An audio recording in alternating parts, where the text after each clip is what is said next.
Bonjour tout le monde. Donc, comme prévu et comme promis, on va discuter de la réalité du cybercrime organisé.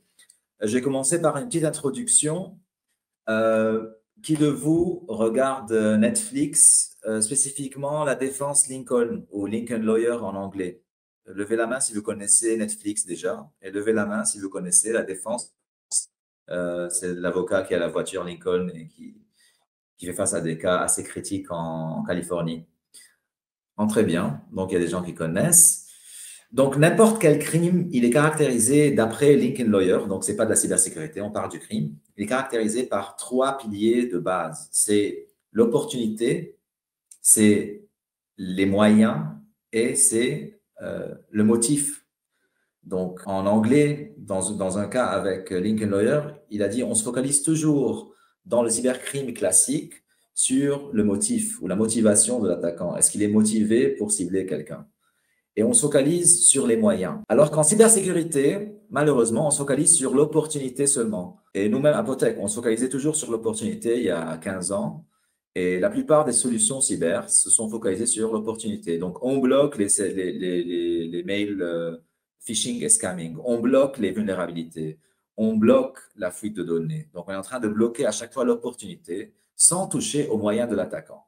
Et lorsqu'on a conçu notre produit, je veux dire le flagship de Potech, d'Archivore, il y a 4 ans, 5 ans, on l'a conçu pour étendre cette détection, non pas seulement pour bloquer l'opportunité aux attaquants, mais pour neutraliser leurs moyens afin de les démotiver.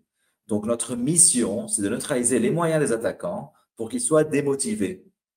Donc, ce qu'on appelle dans notre nouveau slogan, punch the hacker in the face. Donc, on va puncher les attaquants, leur donner un coup. Comme ça, ils vont penser 10 fois avant de recibler une potentielle victime. Et cette technique, elle a des répercussions sur les attaquants. Il y a une notoriété pour les entreprises.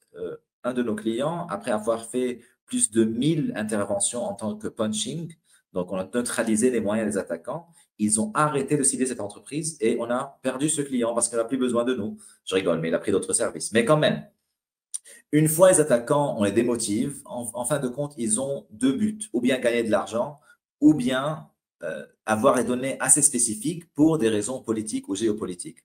Donc, ces attaquants, c'est des entreprises qui sont très bien organisées, ils ont un budget et ils ont du temps.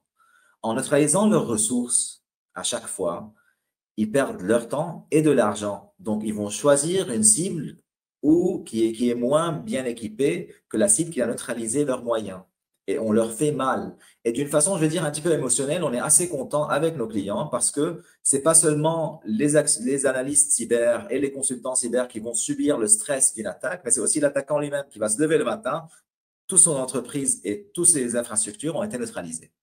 Et comment ça se passe? Pourquoi ça se passe aussi fréquemment aujourd'hui? Parce que on a ce type qu'on appelle le dark cloud. C'est à double tranchant. Auparavant, on avait des attaquants qui utilisaient des serveurs ou des infrastructures un petit peu blacklistées. Et avec l'émergence de la threat intel, à chaque fois qu'on reçoit un email d'un serveur géolocalisé dans un pays qui n'est pas très conforme, on le bloquait. À chaque fois qu'on reçoit un lien un petit peu chelou, on le bloquait.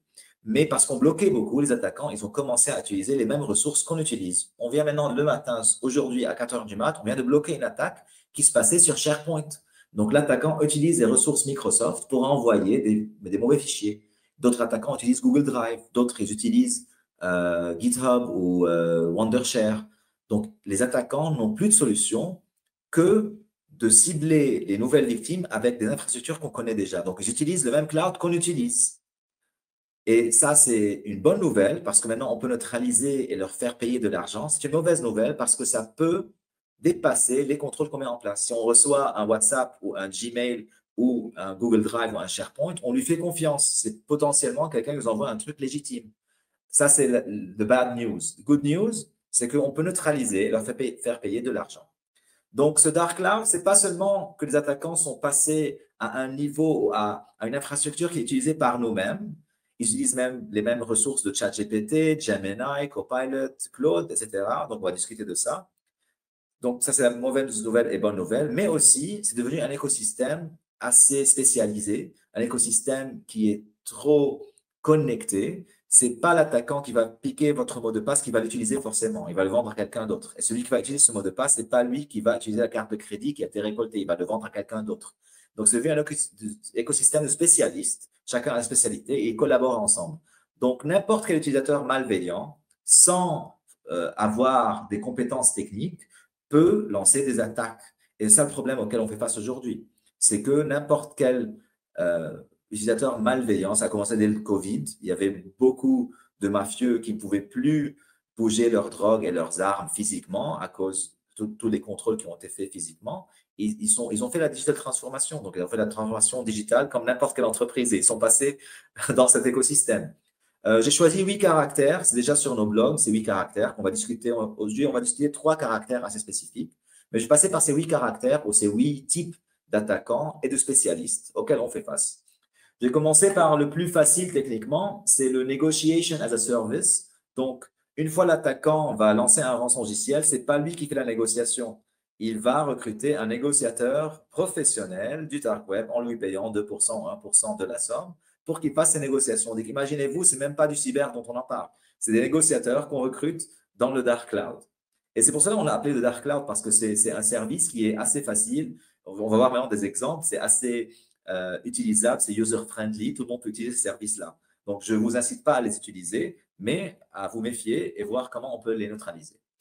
Le deuxième profil, c'est le Enforcer, Exploit as a Service. Ça, c'est déjà connu, ça fait depuis 2014, 2013, qu'ils vendaient des exploits à 10 000 euros, 100 000 euros, 1 million d'euros. Des exploits, donc c'est des scripts qui vont exploiter une faille dans WhatsApp ou dans Office 365 ou dans n'importe quelle technologie qu'on utilise. Ça, c'est du classique. Les nouveaux, je veux dire, ils ne sont pas assez récents. C'est depuis 2018. On a eu ce qu'on appelle le malware as a service. C'est des attaquants qui vont vendre des malwares. Juste, ils vous vendent un malware qui va récolter des mots de passe. Lui, il ne récolte pas des mots de passe. Il vous vend le malware à 10 000 euros, 15 000 euros, 5 000 euros, souscription 500 euros par mois. Et vous utilisez ce malware pour récolter des mots de passe. Fini. Donc, lui est spécialiste en malware de collection de mots de passe. Je vais passer par les prompts qui disent enfin.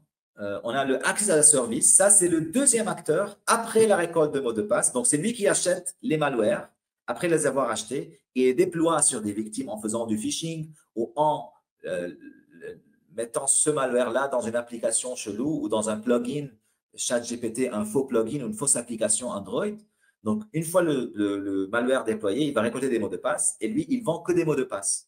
Donc, le Access as a Service, c'est connu. On achète des mots de passe, 10 euros le mot de passe, 15 euros, 20 euros, parfois des millions de mots de passe à 100 euros. Ça dépend de la qualité, ça dépend de la date d'expiration. Donc, c'est un supermarché, un mot de passe. Donc, lui, sa spécialité, c'est vendre des mots de passe. Comment il les récolte? En achetant le malware de l'autre acteur. Le Leak as a Service, c'est lui qui achète des mots de passe du premier, donc du dernier qu'on a vu maintenant, le locksmith. Donc, le smuggler, vous arrivez à voir mon pointeur, ma souris, c'est clair, vous arrivez à voir la main.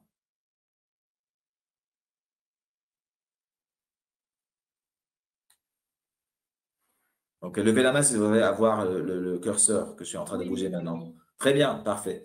Donc, le smuggler va acheter les mots de passe du locksmith pour récolter des données, des contrats, récolter des documents confidentiels qu'il va revendre lui-même aussi.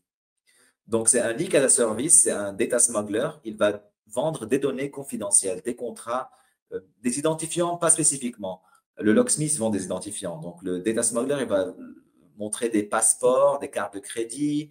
Il peut vendre des cartes d'identité, des faux passeports ou des passeports même. Le ransomware as a service, vous connaissez tout le monde. Je pense que vous connaissez ça déjà. On connaît les rançongiciels, mais est-ce qu'on connaît que ce n'est pas le même acteur qui va déployer le rançongiciel? C'est deux acteurs différents. Il y a un mec qui développe les rançongiciels et un autre qui va le déployer.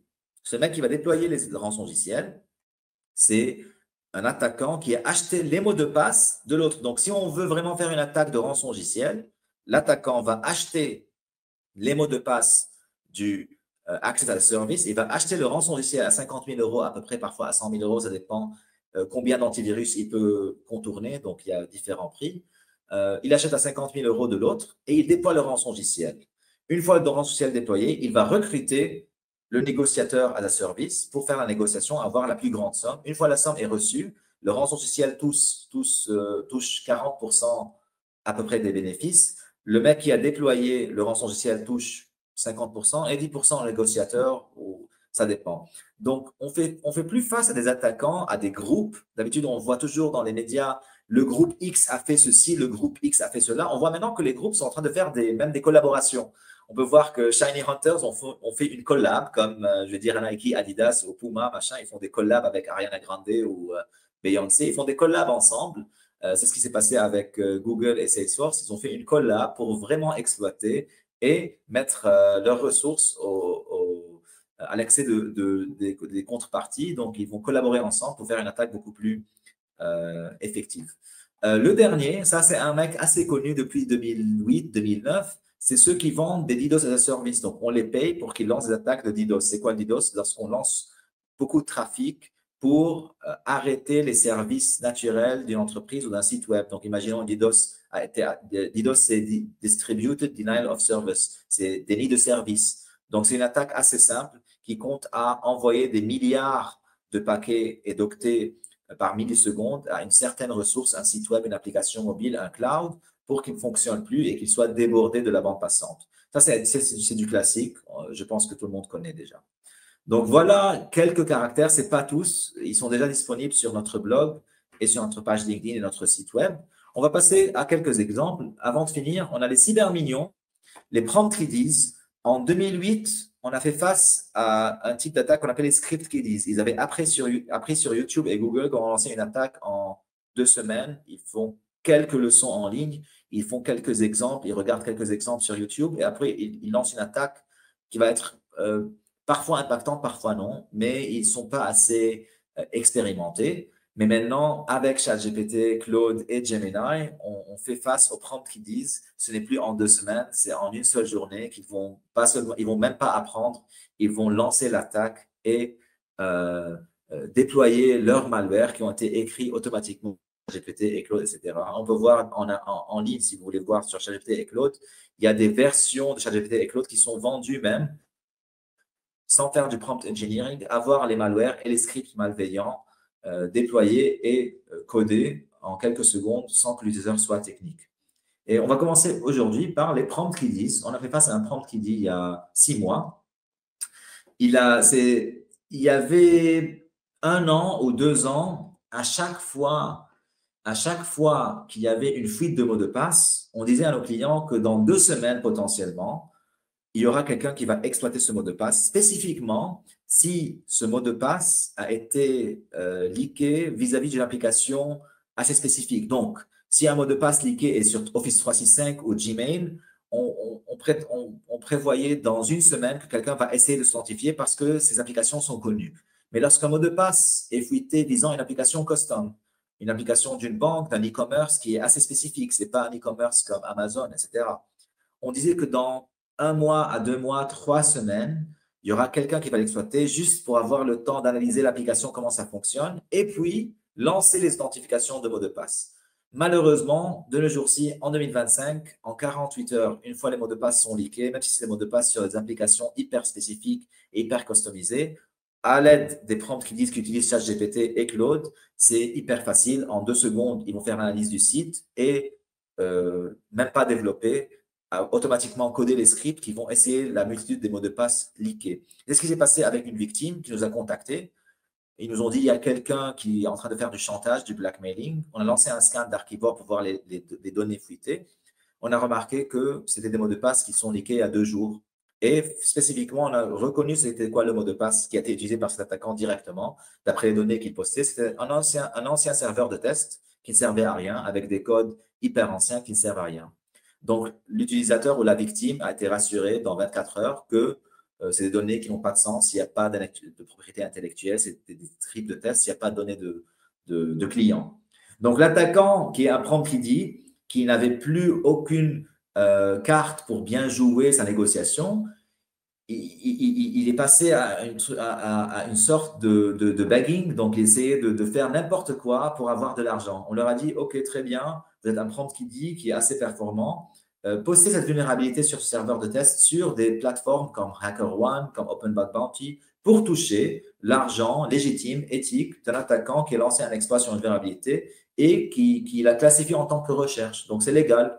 Merci de poster votre vulnérabilité à partir de Open Bug Bounty. Et comme ça, Open Bug Bounty va récolter de l'argent de chez nous et vous payer vos exploits et votre vulnérabilité d'une façon assez éthique. Vous savez, il y a le système de Bug Bounty où Microsoft va payer 1 000 euros, 10 000 euros par vulnérabilité pour n'importe quelle personne qui prétend ou vraiment prouve qu'il y a une vulnérabilité sur un certain composant. Il a dit non, je veux 1 million d'euros. Après, c'est passé à 100 000 euros. Et après, c'est devenu un petit peu cringy, si vous connaissez c'est quoi le mot cringy.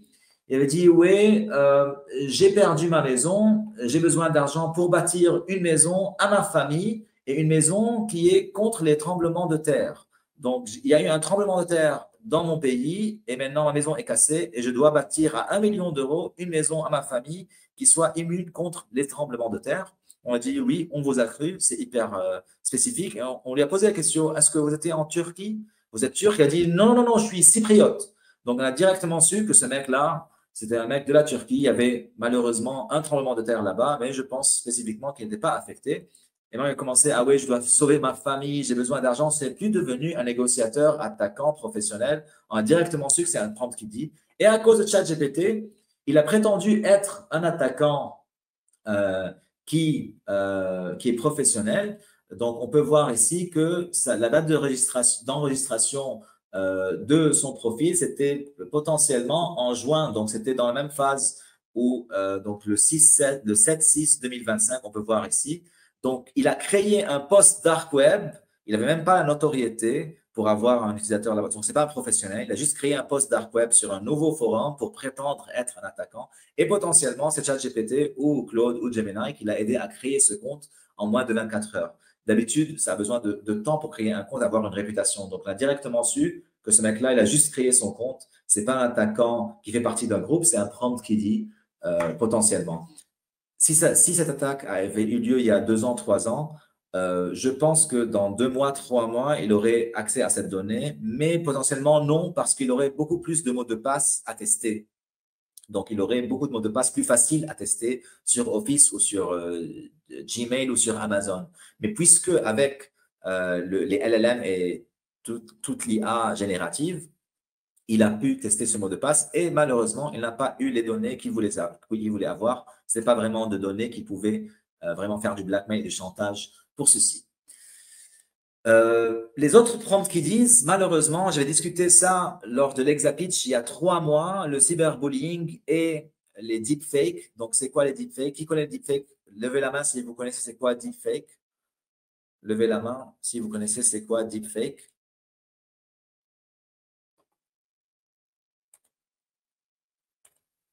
Ou envoyer un message. Est-ce que j'explique c'est quoi deepfake? Donc, on a Olivier qui a levé la main. Donc, ici, c'est quoi deepfake?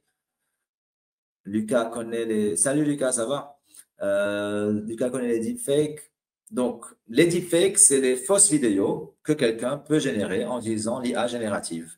Et malheureusement, des adolescents créaient des fausses vidéos et des fausses images ciblant des utilisateurs, je veux dire des élèves et des professeurs dans un collège, dans une certaine région. Et malheureusement, ça a fait toute une vague de cyberharcèlement. Et grâce à Darkivore, on a pu neutraliser ces fausses vidéos et ces faux comptes que les adolescents étaient en train de créer en faisant des deepfakes. Donc malheureusement, maintenant, n'importe qui peut générer une vidéo ciblant un autre élève ou une autre élève ou un professeur. Mais à l'aide de notre solution, on est en train de faire face à ce cyberharcèlement dans les collèges, dans les universités, mais potentiellement, c'est avec les adolescents que ça se passe le plus. Donc, on est en train de faire de notre mieux pour protéger toutes les écoles qu'on connaît, avec parfois des projets pro bono, parfois des projets à prix réduit pour être sûr qu'on protège ces adolescents et les professeurs même du cyberharcèlement. Jusqu'à présent, on a neutralisé pour un certain collège 60 faux comptes TikTok, 5 faux comptes Instagram et 3 faux sites. Oui, ils créent maintenant des sites en 2 secondes. Imaginez-vous, en 2008, 2005, on avait besoin de quelqu'un de technique, le nerd de la classe, qui créait le faux site à l'aide pour faire du cyberharcèlement à l'aide de quelqu'un qui avait de mauvaises intentions. Maintenant, n'importe qui, sans avoir un background technique, il peut créer un site en 2 secondes. Donc, c'est ça ce qu'on fait face dans le cyberharcèlement. C'est plus seulement sur les réseaux sociaux, mais maintenant, ils créent des sites en 2 secondes. Et c'est des sites qui sont, je veux dire, c'est pas des sites de base, c'est des sites assez complexes avec une souscription et toutes les images qui viennent avec. Malheureusement, on détecte les faux profils, on détecte le deepfake, on fait le takedown, mais parfois, le takedown, ça prend du temps. Donc, jusqu'à maintenant, on peut être assez fier que 90% des vidéos ont été remontées, qui ont été remontées et détectées, pardon, ont été neutralisées, mais il y avait une vidéo qui a pris un petit peu plus de temps, mais on est en train d'essayer de pas seulement neutraliser, mais aussi, lorsqu'on neutralise 90 vidéos, 60 vidéos, il reste une, on est en train d'être sûr que ces attaquants qui sont derrière leurs écrans, ils vont penser 2 fois avant de reposter la nouvelle vidéo. Et heureusement, dans quelques cas, dans une école, on a vu des attaquants qui créaient de nouveaux comptes sans faire du cyberharcèlement en disant « just for fun », c'est juste des vidéos pour rigoler, s'il vous plaît, ne faites pas de takedown. Donc, on était sûr qu'on leur a fait mal, assez mal, pour qu'ils nous supplient dans leur poste et dans leur nouvelle application, dans le nouveau profil qu'ils créaient, pour qu'on ne fasse pas de takedown. Le fraude à la service, je n'ai pas discuté de ça. Malheureusement, dans les 8 profils, je ne sais pas, est-ce que ça apparaissait dans les 8 profils? Non, ce n'était pas dans les 8 profils, c'est le 9e profil. Voilà, donc on va discuter. Le fraude à la service, c'est plus du phishing auquel on fait face. Maintenant, on fait face à du phishing à la service et du scam à la service. En payant 25 € par mois, n'importe qui peut créer un faux site, une campagne de phishing ciblant Microsoft, Google ou une autre entreprise spécifique. Donc, ce n'est plus des attaquants qui créent un faux site. Ils payent 25 €, ils ont l'infrastructure qui est déjà déployée. L'application est hyper simple à utiliser. L'application nous pose la question quel site vous voulez utiliser en tant que copie, c'est qui que vous copiez. On met, par exemple, je vais copier Microsoft ou Exatrust. Ils font la copie du site. Qui vous allez cibler? Ils vont dire Potek. Quels sont les emails de Potek? Il met la liste des emails et le site est créé, le phishing est envoyé et c'est protégé même par des services cloud comme Cloudflare ou CloudFront sur Amazon. Donc, c'est ça la réalité au moment. On ne fait plus face à du phishing classique. C'est plus l'attaquant lui-même qui monte son site. Il est en train d'externaliser, oui, effectivement, externaliser ces services-là à un spécialiste de phishing as a service. Heureusement, on avait détecté pour un de nos clients un faux site de phishing, 3 faux sites qui étaient hébergés sur Amazon, protégés par Cloudflare. On a neutralisé ces 3 sites et après, on a remarqué que sur cette même infrastructure, d'après notre investigation, il y avait plus de 1700 sites qui ciblaient pas seulement notre client, mais des banques internationales. On parle de JP Morgan, on parle de Deutsche Bank en Allemagne, on parle de Hong Kong Investment and Security Authorities. Donc, c'est de Hong Kong aux États-Unis, à l'Arabie Saoudite, en France, en Allemagne. Donc, il y avait plus de 1700 sites qui étaient hébergés, de faux sites sur cette infrastructure. Et ce n'était pas l'attaquant lui-même qui avait hébergé ces sites. Notre attaquant qui avait ciblé notre client, c'était un des clients de cette plateforme de phishing as a service. Donc, lorsqu'on a fait l'investigation, imaginez-vous, ce n'était pas un phishing normal. Si, par exemple, imaginez, il avait ciblé Potek et Exatrust. Si quelqu'un de la France se connectait à ces sites-là, il tombait sur le faux site qui prétendait être Potek ou Exatrust. Et c'était protégé par Cloudflare. On a discuté avec Cloudflare il y a 1 semaine. Il y avait 2 ans, on a discuté avec eux. On est en train d'essayer de résoudre ces problèmes où les attaquants abusent de ces plateformes légitimes pour protéger leurs serveurs. Donc, j'utilise Cloudflare comme un proxy pour se protéger.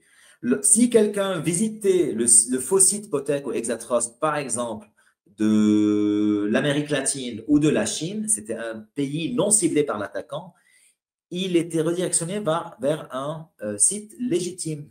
Donc, c'était un site vitrine qui n'avait pas de sens, qui montrait un CRM, un mec en business, du slop, quoi, un truc qui n'a pas de sens. Donc, lorsqu'on a remonté cette alerte à Amazon, et puisqu'ils visitaient les sites allemands des États-Unis, ils avaient du mal à croire que vraiment c'est une attaque qui se passe chez eux.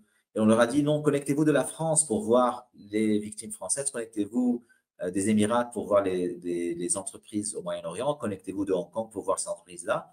Ils ont neutralisé tout le site. Et l'attaquant qui était, pas l'attaquant, le phishing as a service, l'hôte qui avait fait cet hébergement, il avait dit oui, en fait, Darkivore, c'est une fausse alerte. Ce système-là qui a généré ces alertes-là, c'est automatique et c'est des faux positifs. Donc, ce n'est pas un humain qui a marqué nos sites. Et on vous dit que c'est un faux rapport. Nous, on fait que du CRM. Nous sommes légitimes. Et oui, malheureusement, on a neutralisé les 1700 sites. Et heureusement, le mec a disparu et ce type de phishing a disparu. Dernière mission qu'on avait eue, c'était avec Strox.su. C'est une plateforme de phishing auquel on a fait face il y a 2 semaines.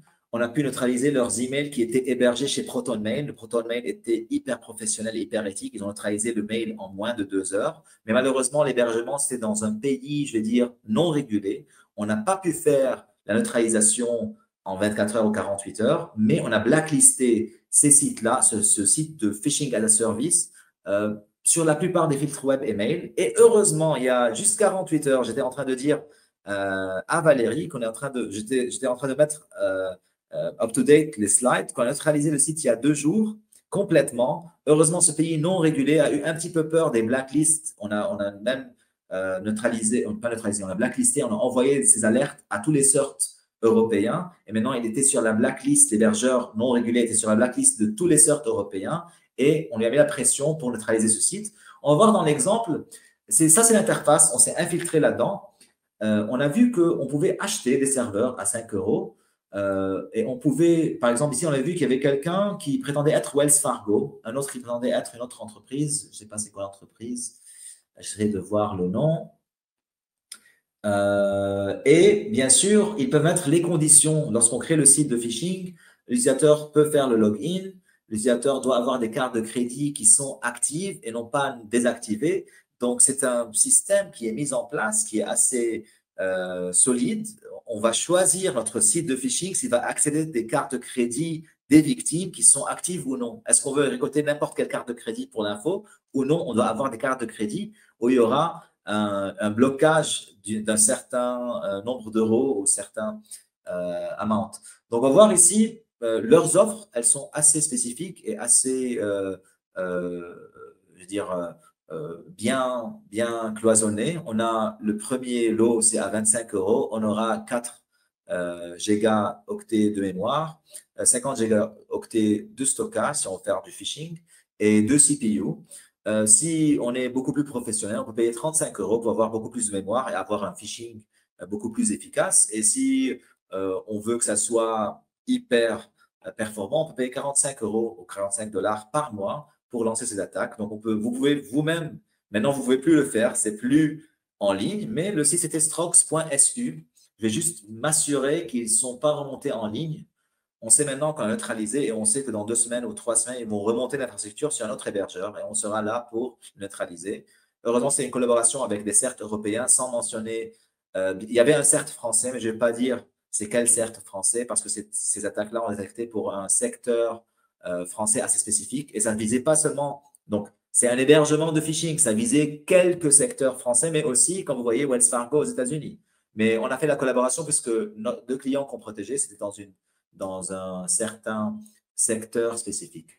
Last but not least, des exemples de Access as a Service que j'avais déjà montré au FIC et à Agitex.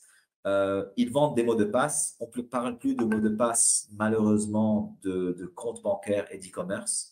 On est arrivé avec l'IA et avec la robotique à vendre des mots de passe de contrôle, de camions, de contrôle de robots. Malheureusement, heureusement, on avait détecté cette fuite et on l'a neutralisée au temps nécessaire, mais l'attaquant, qu'on peut voir, il y avait ici tous les véhicules qui contrôlaient à partir de l'interface cloud, qui contrôlaient la circulation des différents, c'est un e-commerce ça, qui contrôlait toutes leurs deliveries. Donc, ils avaient besoin de faire le tracking de tous les lots et tous les véhicules qui déposaient ce truc-là. Et heureusement, ces véhicules-là étaient conduits par des humains, ce n'étaient pas des véhicules autonomes, parce que l'attaquant pouvait, par exemple, ici, comme vous voyez, arrêter le moteur. Donc, imaginez-vous un camion qui roule à 120 km/h. Avec un seul clic, on pourra arrêter le moteur et ça tombe, ça va dans tous les sens. Imaginez, c'est sur une autoroute, c'est plus un risque cyber dont on parle, c'est un risque physique humain qui peut avoir des victimes, non pas seulement des victimes d'harcèlement de données fuitées, on parle maintenant de victimes qui vont être affectées par un accident. Donc, imaginez 3 camions qui étaient sur l'autoroute et l'attaquant a juste arrêter. Il est en mode blackmail. Si vous ne me payez pas, je vais arrêter le premier camion. On est dans un film Hollywood et avec un seul clic, il bloque le camion et ça va dans tous les sens sur l'autoroute. Imaginez un camion à 120 km/h. Dans les films, ça va tourner dans tous les sens. Imaginez-vous, il pouvait envoyer n'importe quelle commande, donc redirectionner le camion. Heureusement, ici, on peut dire qu'il y a un chauffeur qui va savoir qu'il y a un truc qui ne marche pas, il va l'éteindre. Mais même s'il l'éteint, il pouvait le réallumer. Donc, engine on, engine off, CMD, any command, donc CMD, c'est command. Je pense que j'ai dépassé le temps ou non, ça va On avait bloqué 1 heure, on a dit 30 minutes de présentation. Si tu as terminé, on peut laisser la parole. Je pense que oui. Donc ici, heureusement, c'est juste la dernière étude de cas et je pense que j'ai fini. C'est juste quelques chiffres. Par an, on est en train de faire 150 000 takedowns. On vient d'ajouter un seul maintenant. Je pense qu'on peut considérer Strox SU, ce phishing as a service, on peut considérer comme c'est pas un seul takedown. Je veux dire une centaine parce qu'on a neutralisé une centaine de sites, de faux sites qui étaient hébergés sur cette plateforme. On est en train de protéger nos clients. On a arrêté plus que 20 000 potentielles fuites de données. Et aussi, nos solutions, c'est en fait, lorsqu'on est en train de neutraliser ces attaques-là, c'est pas qu'on est en train de réduire le risque seulement. On est en train d'avoir des clients de plus. Imaginez un e-commerce qui a un faux site qui arnaque ses clients. Ces clients-là sont perdus pour toujours. Imaginez-vous, vous achetez, il y avait un PDG qui m'avait dit, j'aurais préféré que mes clients soient partis chez un compétiteur qu'ils soient arnaqués sur ma propre plateforme. Donc, un mec qui achète, il y avait une grande sorte de scamming qui a visé des marques européennes il y a 6 mois. On faisait partie du takedown puisqu'un de nos clients a été ciblé. Heureusement, ça s'est bien passé. Imaginez, vous achetez un truc en ligne de votre marque préférée et ça n'arrive pas et quelqu'un vous pique votre carte de crédit, puis vous rendez compte que c'était un faux site. Même si ce n'est pas de leur faute, même si c'est vous qui avez cliqué sur la fausse pub sur Instagram, vous aurez une réaction psychologique que moi, j'achète plus d'ici, je suis déjà fait arnaquer, même si ce n'est pas de leur faute, vous avez cette réaction de ne plus acheter de cet e-commerce-là. Donc, c'est pour cela, ici, l'impact business, ce n'est pas un impact juste de réduire le risque et les coûts, c'est un business qu'on perd en opportunité. Donc, on gagne beaucoup plus de clients lorsqu'on n'a pas d'arnaque. Nos clients vont être redirectionnés vers nos propres sites et non pas vers des faux sites. C'est encore pire d'être redirectionné vers un compétiteur. Donc, c'est ça notre mission, non pas seulement protéger, mais aussi être sûr que nos clients peuvent faire leur transformation digitale et leur transformation IA tout en générant beaucoup plus de business, en étant beaucoup plus healthy. Ça, c'est au niveau e-commerce, fintech, crypto. Au niveau école, notre mission, c'est d'arrêter le cyberharcèlement et les fuites de données. Au niveau industriel, ici, même moi, j'ai peur lorsqu'on a cette fuite de données, lorsqu'on voit les camions, les différents navires aussi parfois qui peuvent contrôler. Et maintenant, on a les drones qui font la delivery. Donc, maintenant, même nos équipes ont peur lorsqu'on découvre une fuite de données. L'alerte qu'on a et la réactivité qu'on doit avoir pour neutraliser cette fuite de mots de passe. Prier que ces mots de passe n'ont pas été déjà exploités. Et maintenant, avec l'IA générative, on a moins que 24 heures pour arrêter cette fuite de mots de passe. C'est un gros risque auquel on fait face et j'espère qu'on sera à la hauteur dans les années à venir pour vraiment bloquer les cyberattaques et les attaques physiques lorsqu'on parle d'industriel. Merci à tout le monde.